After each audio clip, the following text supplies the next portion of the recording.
Hello and welcome to BYJU'S Exam Prep IAS. Very warm good morning to everyone. I hope all of you are doing good. It is 10 a.m. once again, meaning that it is time once again to begin our Hindu Newspaper Analysis. This is a place where we discuss the most important news stories from the Hindu newspaper for both the prelims and the mains examination point of view. I hope all of you are doing good and I hope your preparation is going right on track. Either you're preparing for the upcoming mains examination or you're preparing for the prelims examination of next year. Either way, I hope that it is right on track.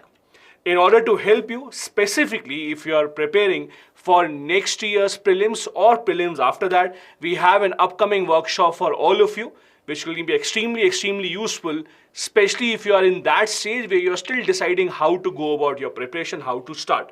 We have this workshop on the 10th of June, that is Saturday at 6 p.m. This is a live workshop. Please remember, this is not going to be on YouTube. This is going to be on the BYJU'S Exam Prep app. In case you have still not downloaded the app, please do download that. The link to register for the workshop is given in the description of the video. You can register for that, attend free of cost, and also you get a chance to ask any questions that you want to the faculties and to the experts as well. Do make a note, again, 10th of June at 6 p.m. This is where the workshop will be held. Now coming back to the topics that we have taken for you for today, we'll be discussing three topics from the editorials. First topic is on the sedition law, how the law of sedition needs to go away as per the author, the problems with the sedition law. Second topic that we'll be discussing is about the human-dog conflict. What are the animal birth control rules introduced by the government of India recently? Are the animal birth control rules good enough? Would they suffice in ensuring that the human-dog conflict ends? The third topic will be how can we transition to low-carbon cities? As per the author here, in this article, most of our cities emit a huge amount of carbon, and we need to make them carbon neutral. We need to reduce our carbon emissions. How do we go about that? Then we'll discuss a couple of more topics, especially what is happening in Kerala.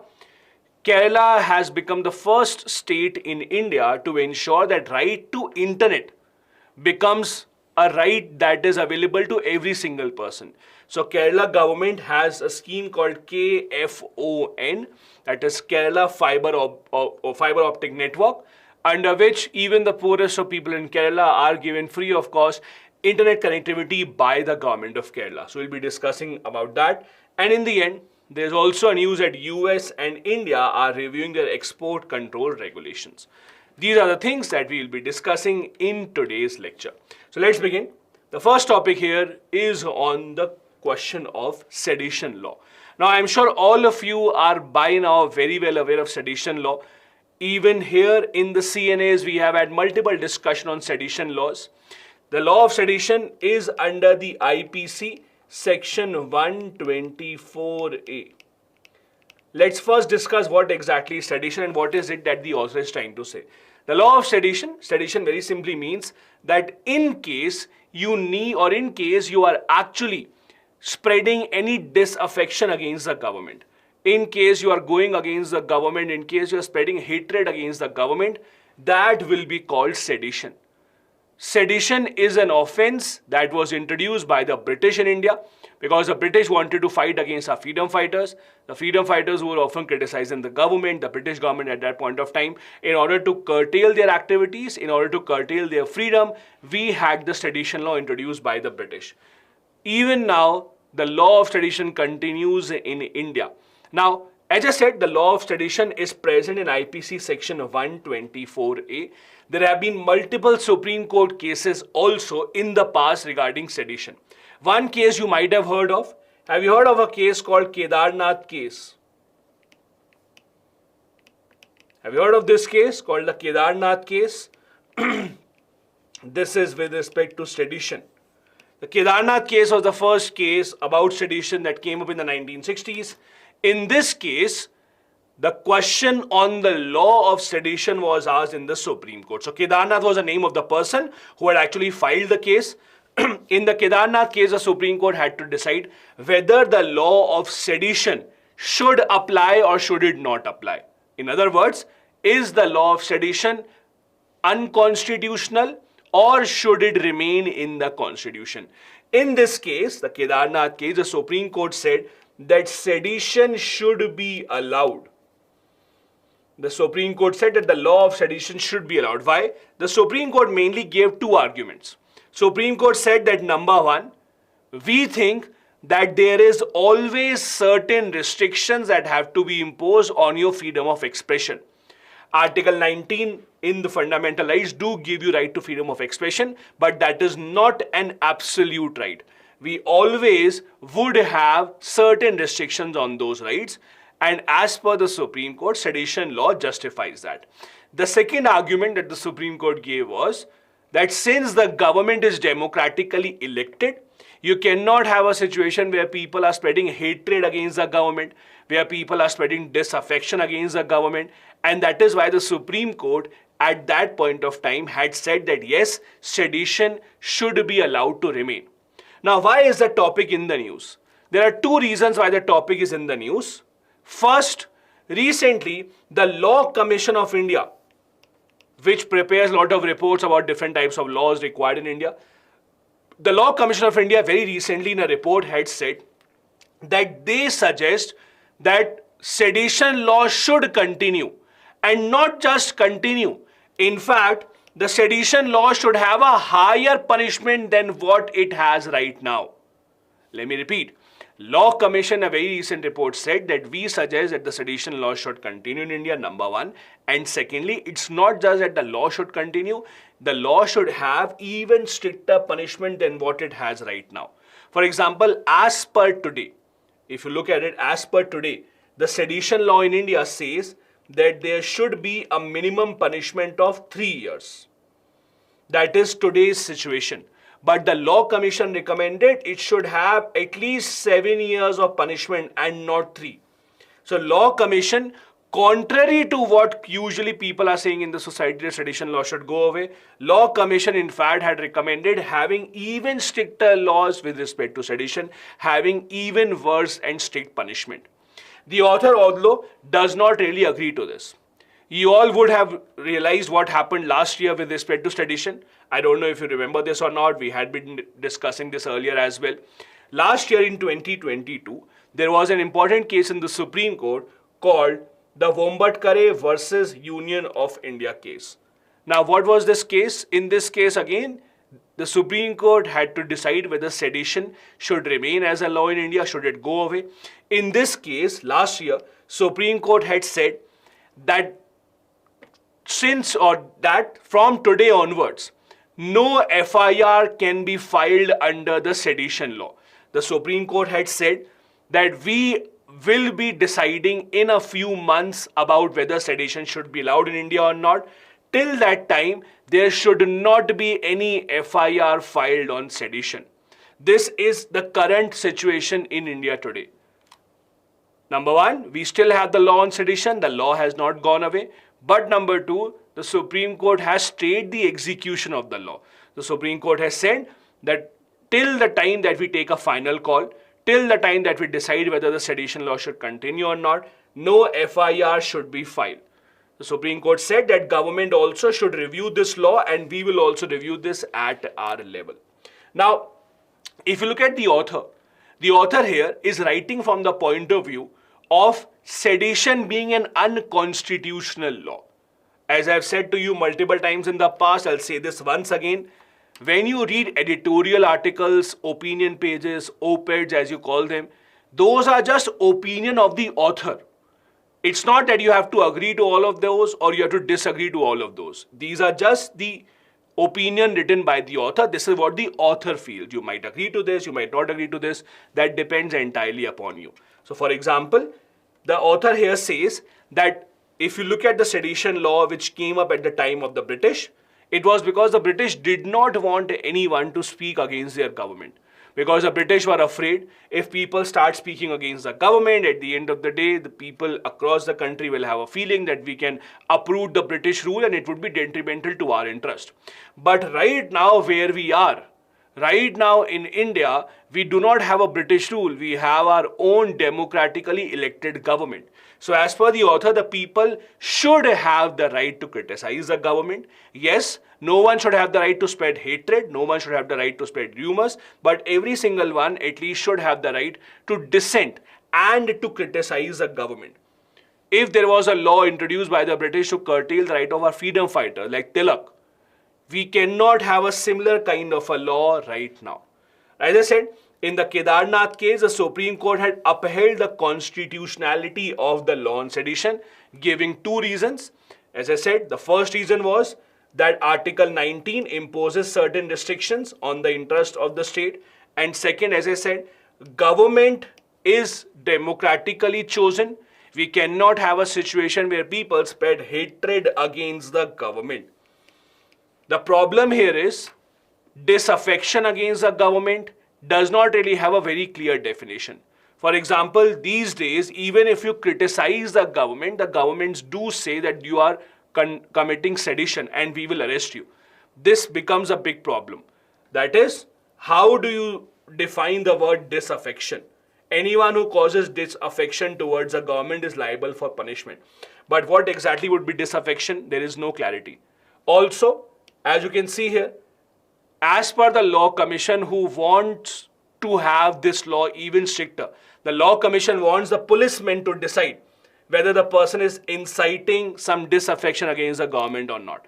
This brings a lot of power to the policemen, to the executive, which becomes even more problematic. The author's view, as I said, is that the law is unconstitutional, it should go away. The author is saying that the time is right. The Supreme Court has also frozen the law. Maybe the government itself should take into consideration these historical examples and, at least for the sake of our freedom fighters, make away or do away with this particular law.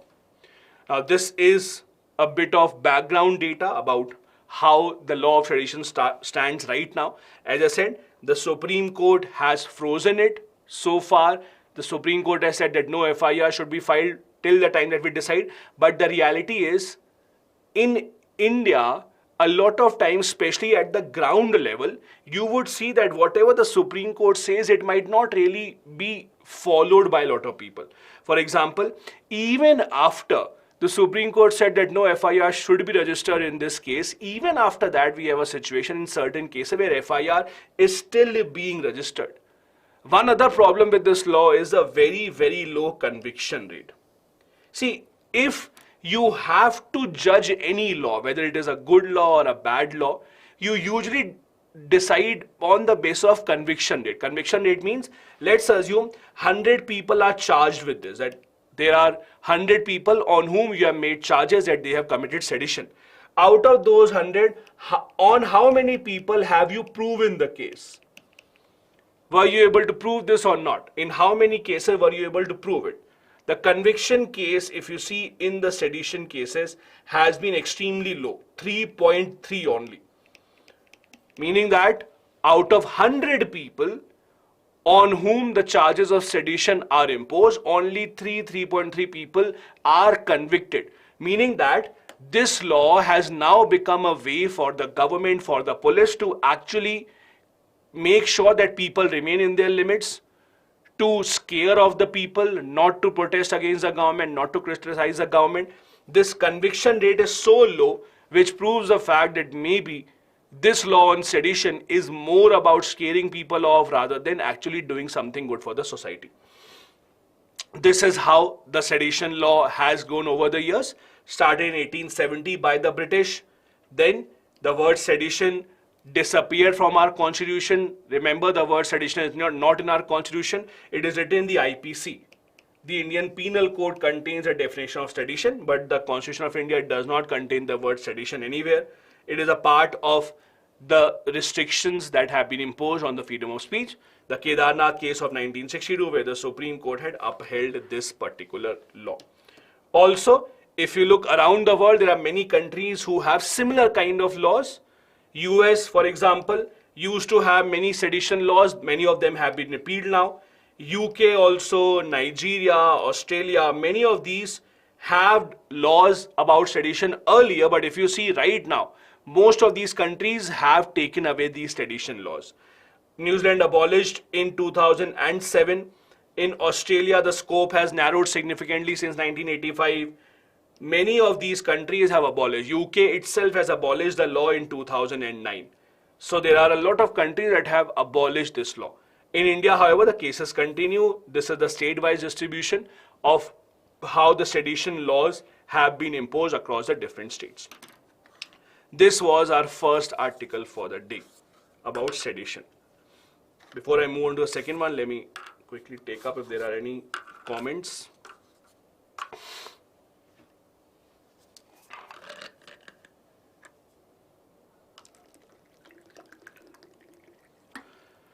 There's a question from, just a second, Dikshit Rajput. What should be the way forward for sedition law? See, these kind of laws, rather than saying that they should be taken away or they should be continued, the way forward has to be a middle path.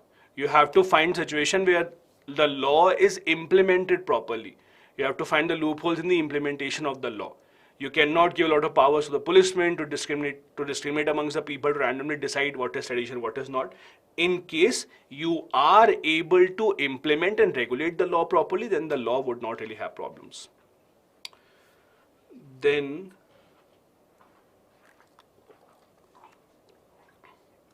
can sedition, or Adarsh had a question, I think it got hidden from me. I'll just scroll up slightly, just a second. Yeah. Adarsh is saying, can sedition law be justified on the grounds of unity, integrity of India in spite of low conviction? Adarsh, this is the present status. This is the present status. It is being justified by the Supreme Court, by the government also, that we want to ensure that the unity, integrity of India is safeguarded. For that, they need to have powers to put people in the prison. But the problem is this kind of a justification is given for a lot of draconian laws. You can talk about a lot of laws in the past, TADA, POTA. There has to be a balance between how much powers you want to give in the hands of the government and can you justify them just by saying that no, this is good for the integrity of India. So there has to be a balance between the two. Then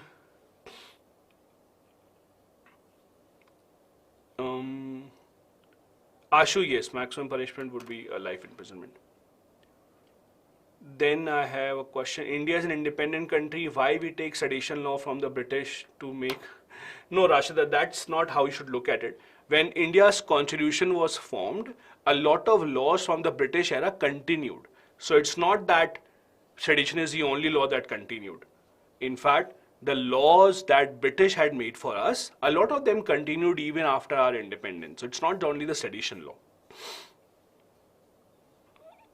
Rohan, you're in class 9th. I can give you tips for class 10th maybe. Difficult to give tips for UPSC exam. If you're in class 9th, my tip would be prepare well for the class 10th exam. It's a very important exam. Okay, then I have one question from Kishan. Can anyone explain draconian law? See, draconian, there's no particular definition of draconian law. Draconian law means a law that is unjustifiably strict, a law that is extreme, that gives a lot of powers to the government while taking away rights of the people who are being convicted. You can call those as the draconian laws. Sunny, I'll take one last question. Sunny is saying, what is judicial custody? So Sunny, judicial custody, basically, let's say you put someone in the prison. Judicial custody would be when you or police, or when police wants to interrogate that person, they can only go and meet that person, interrogate that person after permission of the judiciary. Police custody means the person will be with the police. Police can investigate whenever they want, in whichever case they want. When you are in judicial custody, that means the police has to take permission from the judiciary whenever they want to meet. So it is under the jurisdiction of the judiciary. Okay, let's go ahead then. The next article that we want to discuss is about the human-dog conflict. This is again one of those topics that we have discussed in the past as well. As you know, a lot of very horrific news stories have come out in the past few months. Children are being attacked by street dogs, many of small children being killed even by street dogs. This is why there is a big debate that has now arisen. Are we at a stage where our love for dogs, etc., is actually overlooking the human rights that we have? Also, do we not have to control at least certain dog population? Now, people have different views. The government also has realized this, and government recently introduced something called the Animal Birth Control Rules, ABC. The Animal Birth Control Rules of 2023 have been introduced. As the name suggests, the idea is to control the population of animals, street dogs, etc., to control their birth. So far, most of the articles that we had actually discussed in the past as well were written from the point of view of humans being more important than animals. However, this time the article that you see here is written by an animal advocate. So she obviously is presenting a point of view from the point of view of the animals, from why the animals are important, why we should also take care of them. So it has slightly different points as compared to the points that we have been used to reading, because those were written from the point of view of human rights. This one is written from the point of view of animal rights and how they are important. Now, the author here says that many people have criticized the government of India's animal birth control rules. Although she says that animal birth control rules is a part of the solution and we have to at least give them a chance. And I will tell you what the animal birth control rules are in just a bit. But the author here says that what many people have done, they have just rejected the idea of animal birth control rules. Many people don't want even to give it a chance. Many people think that no, birth control rules will not work, because at the end of the day, human lives are more important as compared to lives of the animals. But the author here does not agree with this. The author here says, if you look at the Prevention of Cruelty Act, many critics said that animals should never take priority over human life, but that is not true. In any developing or developed society, in any society that takes pride in being liberal, being modern, you need to ensure that even animals have their rights. You cannot just have animals being killed randomly. Yes, if there is an animal that does do something wrong, you would punish that animal. Let's take a very simple example. Tomorrow, if a person commits a murder, do you say that all the people now should be killed or should be controlled because one person committed the murder? Just imagine this. If a person committed a murder, do you say that now you will actually punish all the people of that gender? You don't do that, right? Because one specific person who committed the crime, you have to punish that person, control the activities of that person. Similar has to be the case with animals. If there is a dog or two dogs or three dogs, for example, who were indulging in these kind of activities, that doesn't really mean that you would now go ahead and kill all the dogs or be cruel to all the dogs possible. The author here says there are three options mainly when it comes to how to control the problem of human-dog conflict. First option is culling. What is culling? Culling means basically killing. Killing, I don't know how many of you remember, whenever you have these stories about bird flu or whenever you have these stories about swine flu, etc., as soon as some cases of bird flu, swine flu, etc. come out, you will see a lot of animals, a lot of farm animals are killed. That is called culling. Culling means killing of the animals so that the virus or the disease that they spread is stopped, it doesn't spread any further. It is called culling. The problem with culling is it is cruel, it is against modern society. And in the past also, whenever any animal has been culled, whenever any animal has been killed, it has never really been the solution, because population has always come back time and time again. So to expect that culling of dogs can be the solution, there is no historical data to prove that. It is also very cruel. Second option is you put all the dogs away from the streets into dog shelters, right? That is the second option. If you can't kill them, then collect all the dogs in the street and put them away in some dog shelters. The problem here is, how many dog shelters will you build? We do not have enough space for our own human beings, own citizens. And again, the problem begins at where would you build all these shelters where the dogs can be adjusted, where the dogs can be fed, where dogs can be taken care of. That also becomes a problem. So the author says the only solution left with us, the only solution that we can actually implement is the third one, that is animal birth control, or ABC. Animal birth control would reduce the population of dogs or other animals as well, and that will automatically make the situation much, much, much better. Again, as I said in the first article, this is also from the point of view of the author. You might or might not accept this, that is entirely upon you. That is how the editorial opinion articles are written. This is their point of view. If you don't accept this, that is entirely up to you.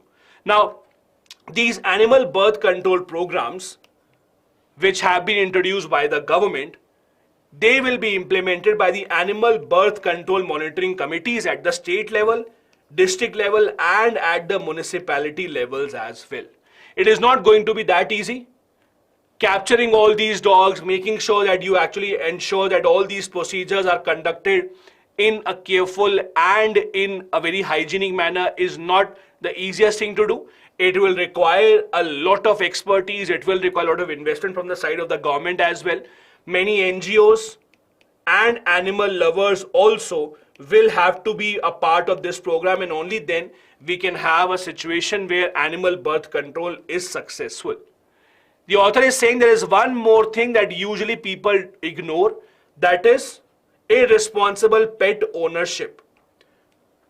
These days, and tell me if I'm wrong, in the past few years, do you agree that many people have kept dogs so that they can make photos and videos and put it on Instagram? Would you agree to this or not?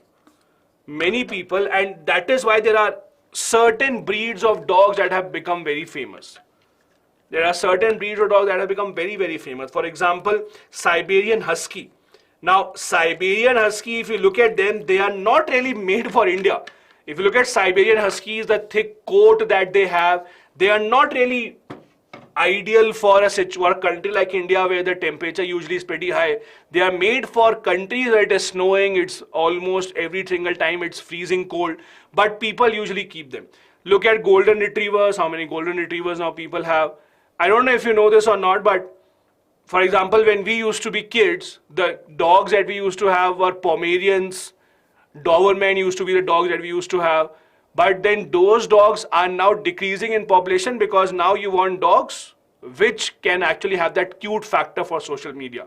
So a lot of people are engaging and taking these dogs and pups, a lot of these breeds, just because they want to show on social media. Now, what is the problem with that? I am not saying this is wrong. Please keep whatever dog, animal that the law allows you to. I am not against that entirely. I am a dog lover. It is absolutely fine. The problem here is when you become the owner of the dog, just because you want to have social media presence and not really take care of the dog properly, that becomes a problem. There are a lot of places where you will go to the people's house and there will be a dog. They will never chain the dog. They will say, no, it's our baby. We are not going to chain the dog. We will not punish the dog even for the wrong behavior. Now, this becomes problematic because you are responsible for the pet and you are responsible for the safety of other people as well who are nearby your pet. You cannot give an excuse that, no, this is our baby, so I'll just let it be, because that will endanger the lives of the other people. This is what the author is saying, that you have to ensure that the dog ownership or people who are actually owning these pets, they also take responsibility. This is what the author is saying in her own point of view. You all know many states in India, in fact, have started this rule that now you have to register your dog. Do you know that? Maybe you are living in one of those states. Do you know that some of the states have even started this program that if you have a dog, you have to get it registered with the government. You cannot just randomly have a dog now. For example, in Haryana, there is a law that you have to register your dog with the government authorities so that tomorrow if your dog does something wrong, if the dog tomorrow goes and bites someone, then who will be responsible?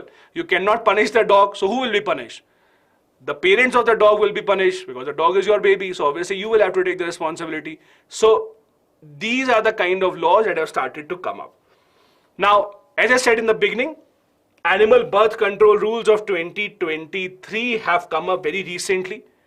Because they have been introduced very recently and these incidents have become very regular, these are very relevant for the examinations, please do take a note. These rules require the stray dogs to be caught, vaccinated, neutered and released back. Neutered means so that they are unable to reproduce, unable to have more offsprings. The approach is to control the dog population without cruelty. Also, it is about sterilization, immunization of stray dogs. The responsibility will be of the municipalities at the local level to conduct all these programs. Anti-rabies programs will also be carried out. The objective is to reduce a human-dog conflict as much as possible. Now, these rules, that is the Animal Birth Control Rules of 2023, also have certain issues. First, they transform stray dogs into community animals. Means it has become the responsibility of that neighborhood. If, let's say, nearby your society, there are a lot of stray dogs that remain there always, you will become responsible for them. You will have to make sure that they are also vaccinated. The rules have asked the Resident Welfare Association to care for and feed the dogs away from the children and the elderly. That can also become a problematic thing because you are putting the responsibility on certain individual citizens. Rules don't address disposal of solid waste, feeding of dogs. You just throw away certain chapatis, you go away to your home. What if the dog is not in the mood of chapatis today? The dog is not eating it, so who will clear that half chapati? You will not come back to clear it from the road. So just by feeding the dogs, you cannot just think that your responsibility is over. You also have to make sure that you clean up after that if you are a dog lover. Then the local authorities have to be responsible for any violation, but they don't have enough funds or infrastructure to do that. All these are problems that still exist with the animal birth control rules. This was our second article for the day from the mains exam point of view.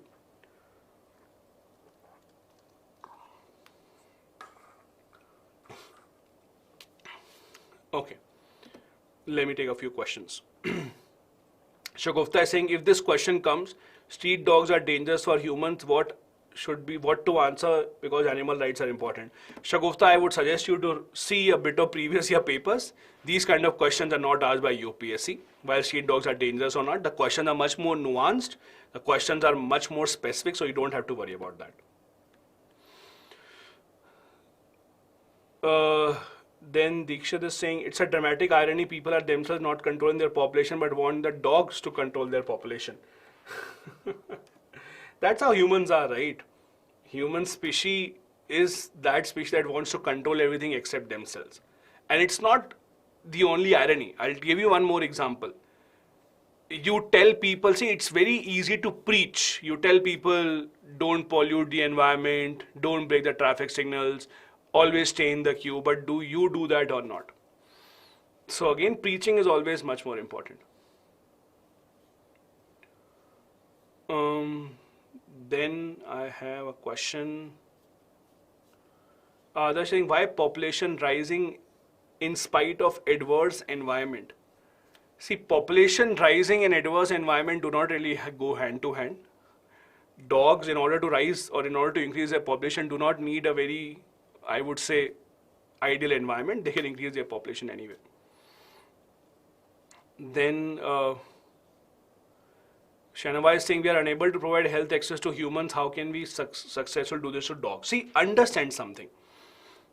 When we say that we have to give protection to dogs, or when we say we have to vaccinate dogs, please don't think or don't compare that, oh, government is not spending money on humans' healthcare. How can we spend it for the dogs? Please understand, we are doing it to the dogs because of our own safety and security. We are not doing this for the love of dogs. We are doing this so that when the dogs bite people, the people don't get rabies. Please understand this. So please don't have this argument in your mind that how is it that the government is not spending money on our healthcare and spending money on dog healthcare. Please understand, spending money on dog healthcare is a part of spending money on our healthcare, on humans' healthcare. So please don't blame the government for that at least. Because again, you are doing this not because you care for the dog. You are doing this because you have that disease. That is the problem. So please don't think that there is a connection between the two and the government is choosing dogs over the humans. That is not happening. Okay? Then, okay. Then I have a question, control of dog population is justified. See, obviously it is justified. See, as long as you are doing something without cruelty, as long as you are not harming them physically or mentally, it is justified, as simple as that. Okay, perfect. Let's move on. The next article that we have is about how to turn our cities into low carbon cities. A lot of questions are asking questions about PETA.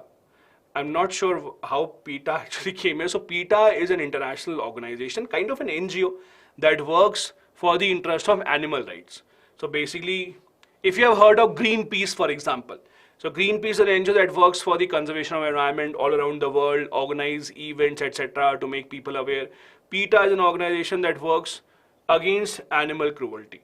So these are the people, for example, they will protest anything made out of leather, they will protest anything made out of animal food, etc. Those are organizations, or those are the ideas that PETA actually spreads.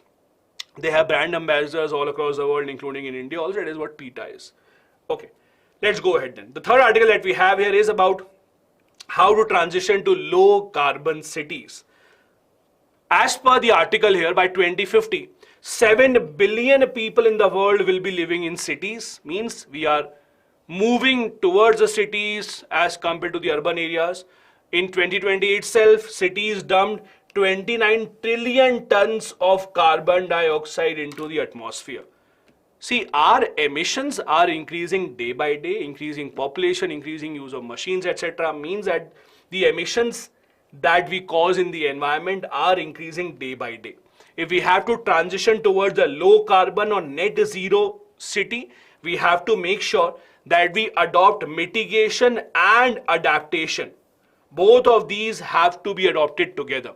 Now, what do you mean by mitigation? What do you mean by adaptation? Let's try and understand this, and I'll give you further examples as well.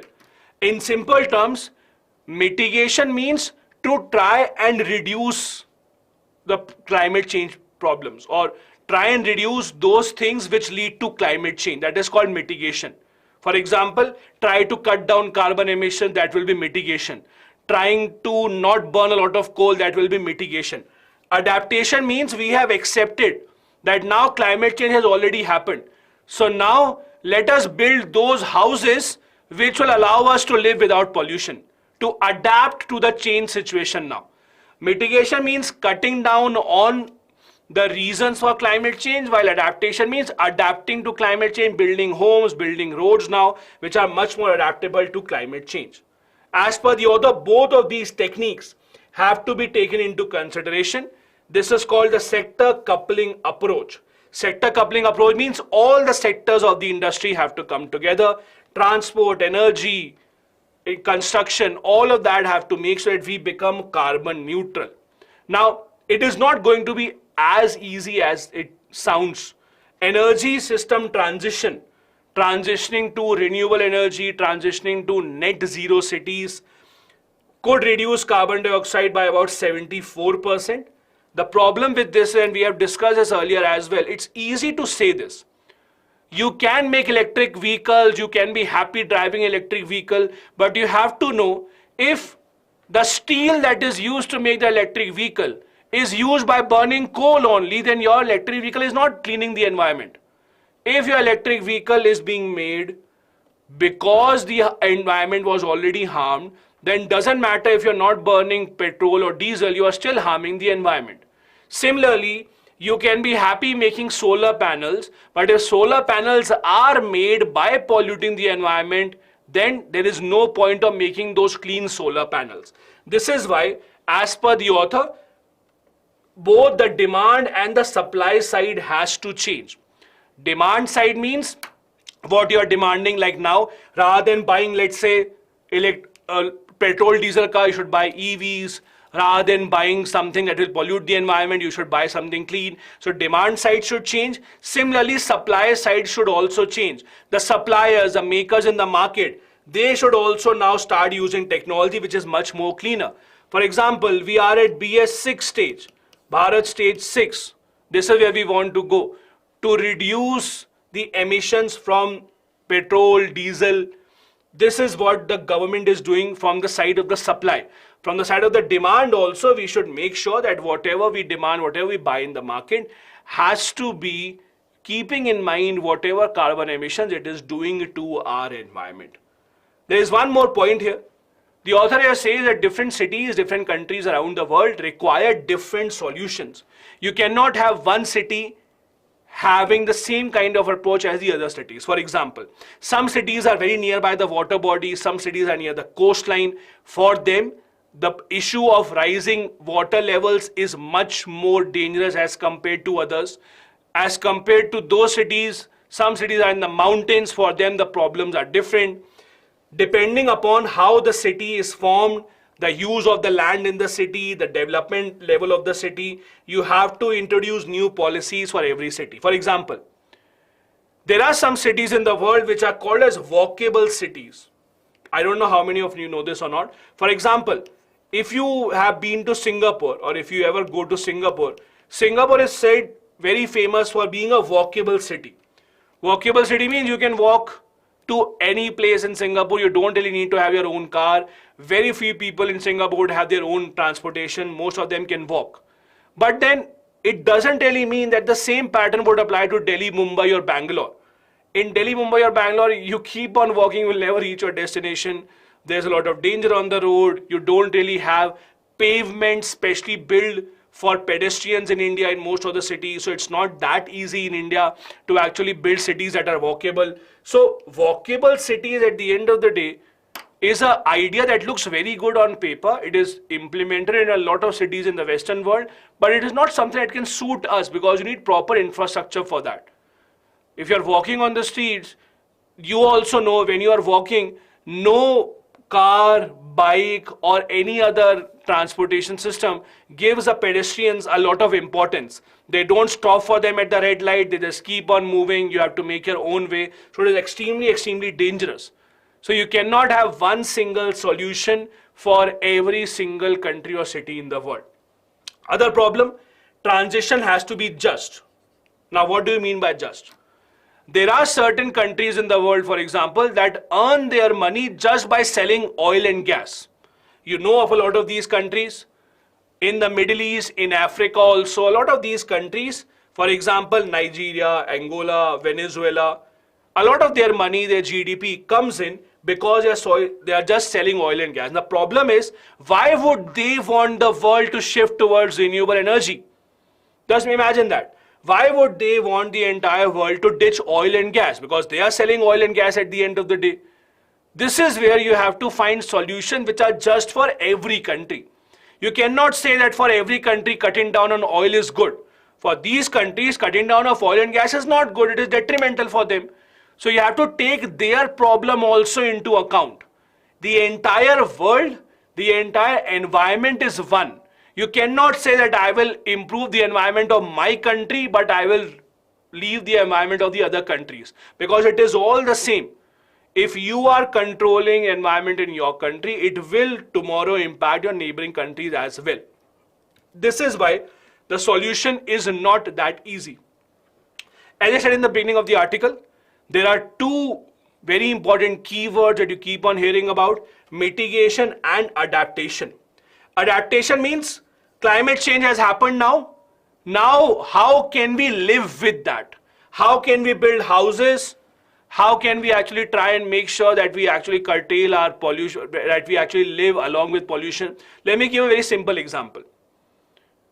Many of people, especially living in North India and polluted cities, many of people these days buy those, what do you call them, air purifiers. Have you seen that? Maybe some of you also have those air purifiers. You keep it in your house. It's kind of this kind of a unit so that it purifies air. You keep it in the room. Many offices have it. Many homes now have it. If you buy an air purifier, what are you doing? You are not stopping the environment from getting bad. You are just adapting to it because you have accepted that the air is bad. You just buy this. This is called adaptation. This is called adaptation. On the other hand, mitigation means when you try to stop stubble burning, when you try to make sure that you do not have or you do not burn emissions, you do not use coal, that is called mitigation. To make sure that the emission reduces. So mitigation is to cut down on the root cause, adaptation means to adapt. Both these things have to be together now. We are at a situation where we cannot just adopt one of the two, we have to take both of these into consideration. These are some of the other differences between the two. If you want, you can read about this. Adaptation is long term, mitigation can be short term. These are the major differences between the two, mitigation and adaptation. Also, these are some examples. of activities that come under mitigation and activities that come under adaptation. Questions on mitigation and adaptation have been asked in the past by the UPSC, both in the mains and in the prelims examination also. So please make sure you understand properly what do you mean by mitigation, what do you mean by adaptation exactly. This was our third article from the mains examination point of view.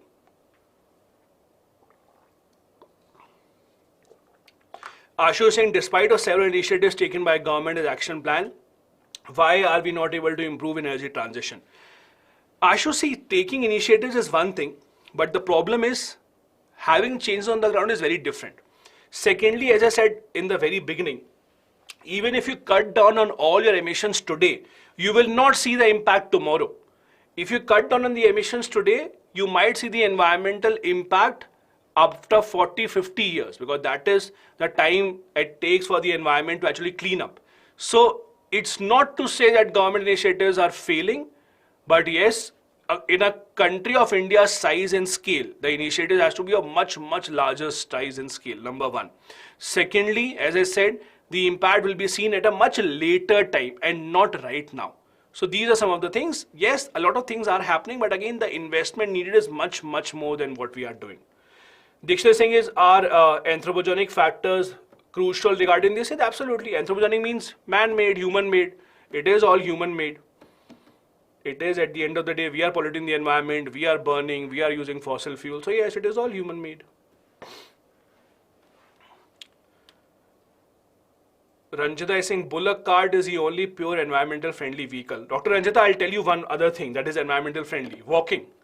Why let the bullocks walk? Maybe let us walk ourselves, not even having the bullocks to pull us. That will be even more environmental friendly. What do you think? Then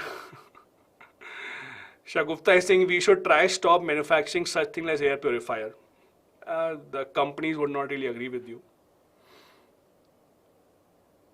Okay. Then how can India effectively manage social and environmental impacts associated with deployment of large-scale renewable energy projects?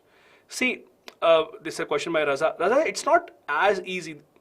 Social impact, environmental impact, all of these things will happen with any big project. For example, if there is any big project that the government is starting, let's say government wants to build this huge solar power plant in a place, government will have to displace a lot of people. Government will have to ensure that all these people who are replaced are rehabilitated, they get enough money, they get enough jobs. It's a long process. You cannot have anything overnight. You have to take people into consideration.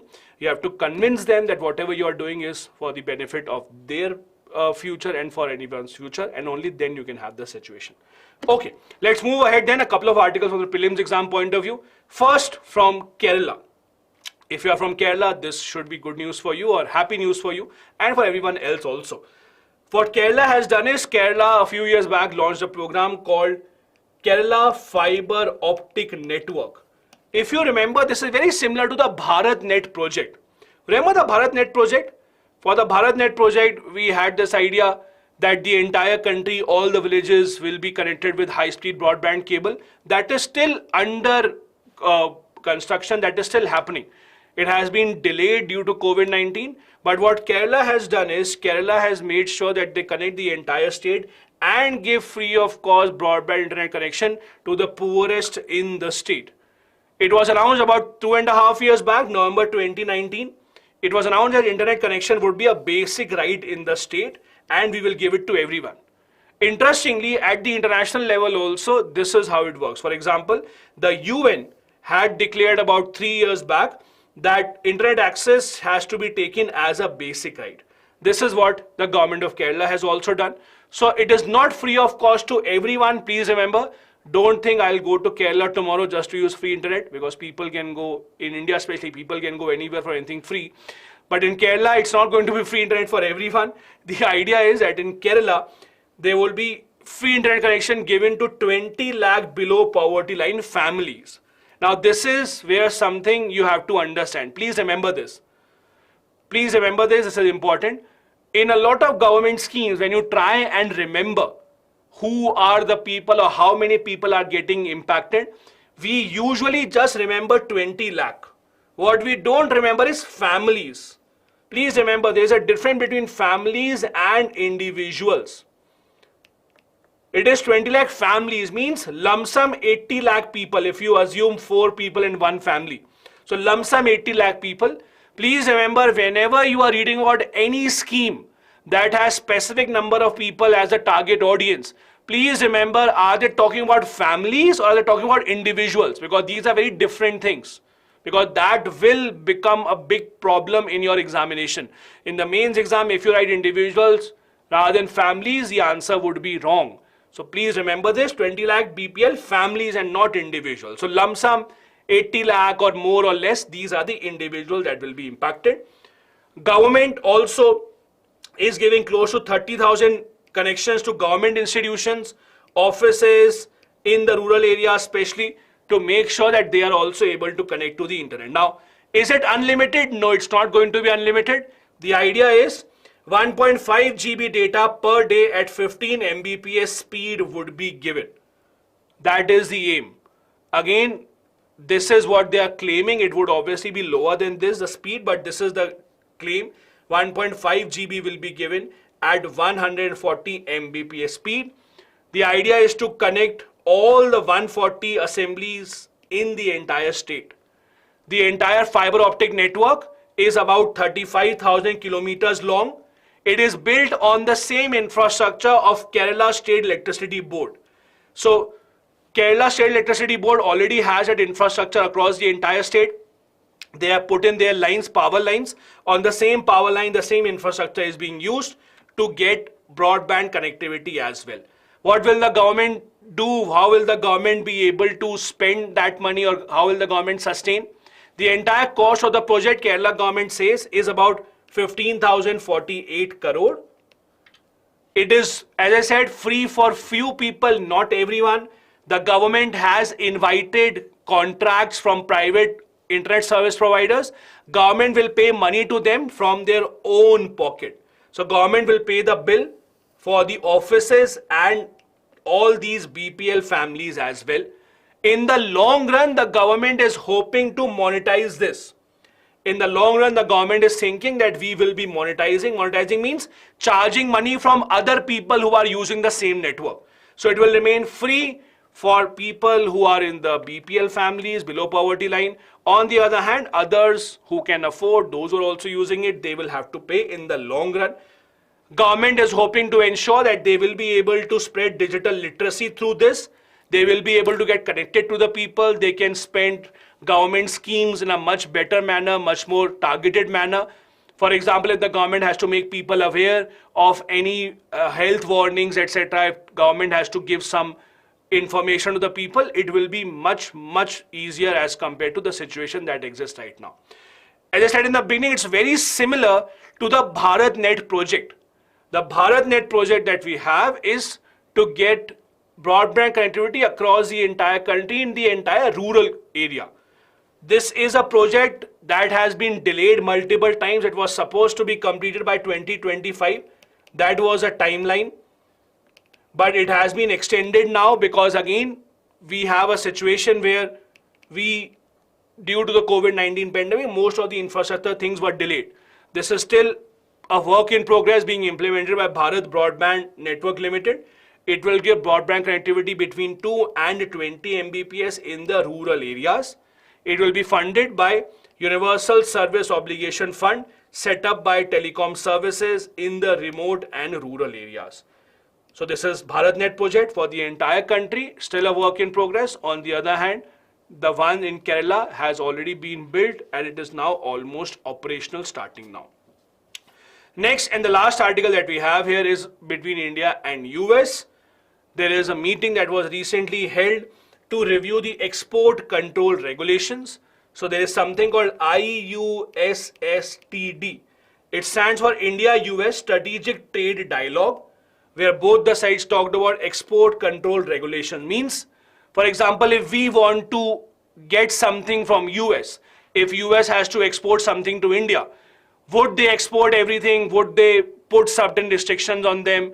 Usually what happens, these countries such as USA, they don't export their best technology to any country. They usually keep their best technology with themselves.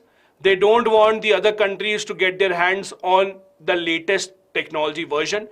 This is why export regulations are important. This is why we are trying to convince the US to share different technologies, even the best of technologies, and not really just share the subpar technology with us. As you know, India and US in the past few years have signed multiple contracts, which is a good sign for India in terms of getting more trade and manufacturing from the US. For example, one example that we did discuss a few months back, if you remember, India and US signed something called the ICET. Do you remember? Initiative on Critical and Emerging Technologies. This was an initiative under which technology transfer would be ensured. It was about cooperating in emerging technologies, collaborating in 5G, 6G wireless technologies, adding more aspects to the partnership between the two sides, and it will be monitored at the level of the Prime Minister and the President. This was the ICET agreement. Similarly, as I said yesterday as well, India and US are very close to having a deal finalized on a lot of defense manufacturing equipment as well. We are trying to get the technology to manufacture the engine of the fighter jets, because that will be a big breakthrough, because that will be the top of the line technology, and India can not just use those engines for our own aircraft, but also be an exporter of these jet engines around the entire world. All these are signs that cooperation between India and US is increasing in the past few years. This brings us to the end of today's discussion of the Hindu Newspaper Analysis. There are a couple of practice questions right here for you. As always, please try and read these and try and answer these as well. Akansha, no, the Nigeria article you can leave without any problem. I'll see you tomorrow now, 10 a.m. Let's meet tomorrow to see what are the important articles in tomorrow's Hindu newspaper. Keep writing these answers. Use a student answer writing portal to give each other feedback and learn from each other's mistakes. Thank you so much. I'll see you tomorrow, 10 a.m. Have a good day ahead. Bye-bye. Jai Hind.